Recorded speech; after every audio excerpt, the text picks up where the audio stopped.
আরব দুনিয়া ভারতীয় বসন্ত। বাজার ধরতে ধনকুবেরদের উপসাগরে মেগা বাণিজ্য চুক্তির ছক্কা হাঁকাবে নয়াদিল্লি। ইউরোপ আমেরিকার পর নজর উপসাগরে। জিসিসির সঙ্গে মাস্টার ডিলের পথে ভারত। ট্রাম্পের শুল্ক বানে দিশা বদল। পশ্চিম এশিয়ায় নতুন বাণিজ্য খেলা শুরু মোদী সরকারের। তেল বাণিজ্য আর কূটনীতি। উপসাগরীয় 6 দেশে বাজি ধরছে নয়াদিল্লি। রাশিয়ার তেল কমছে, ভরসা জিসিসি। জ্বালানি সমীকরণে বড় বদল ভারতের। আমির শাহী ওমানের পর 6 দেশে একসঙ্গে মুক্ত বাণিজ্যের পথে রাজনৈতিক ছক।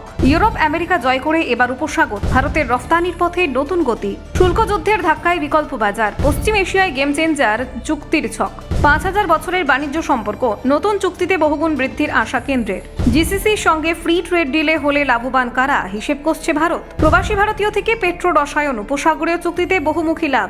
দেখুন, প্রথমে ইউরোপীয় ইউনিয়ন, তারপর আমেরিকা। এক সপ্তাহের ব্যবধানে পরপর দুটি বড় বাণিজ্য চুক্তির পথে এগিয়ে গিয়ে আন্তর্জাতিক বাণিজ্যের ময়দানে নতুন বার্তা দিয়েছে নয়াদিল্লি। এই আবহে ভারতের পরবর্তী লক্ষ্য হয়ে উঠেছে পশ্চিম এশিয়ার উপসাগরীয় অঞ্চল। অর্থনৈতিক বিশ্লেষকদের মতে আমদানি রফতানির গতি বাড়াতে একসঙ্গে 6টি আরব দেশের সঙ্গে কৌশলগত সমঝোতার প্রস্তুতি কার্যত গেম চেঞ্জার হতে পারে মোদী সরকারের জন্য।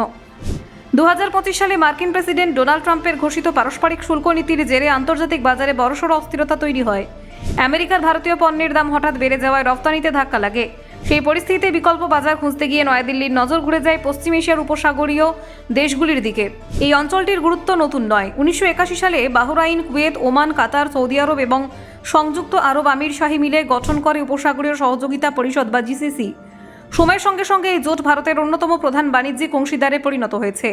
বর্তমানে ইউরোপীয় ইউনিয়ন, আসিয়ান, আমেরিকা এবং চীনের তুলনায় জিসিসি দেশগুলির সঙ্গে ভারতের আমদানি রফতানির অঙ্ক বেশি।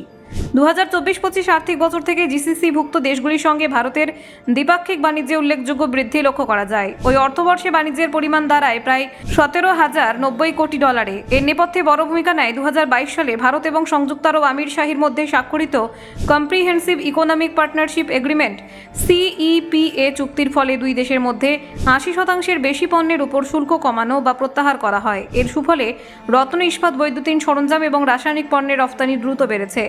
একই সঙ্গে আমির শাহী থেকে ভারতে অপরিশোধিত তেল, গ্যাস, সোনা এবং মূল্যবান পাথরের আমদানি জোরদার হয়েছে। 2024 সালের ডিসেম্বরে ওমানের সঙ্গে CEP চুক্তি স্বাক্ষর করে ভারত। এর ফলে উপসাগরীয় অঞ্চলে ভারতের বাণিজ্যিক উপস্থিতি আরও মজবুত হয়। আর্থিক বিশ্লেষকদের মতে আমির শাহী ও ওমানের সঙ্গে হওয়ায় সমঝোতাগুলি কার্যত মুক্ত বাণিজ্য চুক্তির সমতুল্য। এই অভিজ্ঞতার উপর ভর করে এবার জিসিসির সঙ্গে বৃহত্তর পরিসরে একটি সমন্বিত বাণিজ্য চুক্তির দিকে এগোতে চাইছে নয়াদিল্লি।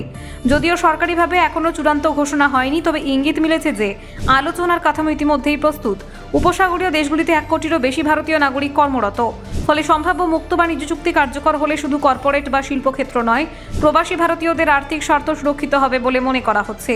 চলতি বছরের 5 ফেব্রুয়ারি ভারত ও জিসিসির মধ্যে আনুষ্ঠানিক আলোচনা শুরু করার জন্য কার্যবিধি সংক্রান্ত শর্তাবলীতে সই হয়। ব্যুরো রিপোর্ট, অজানার দেশে।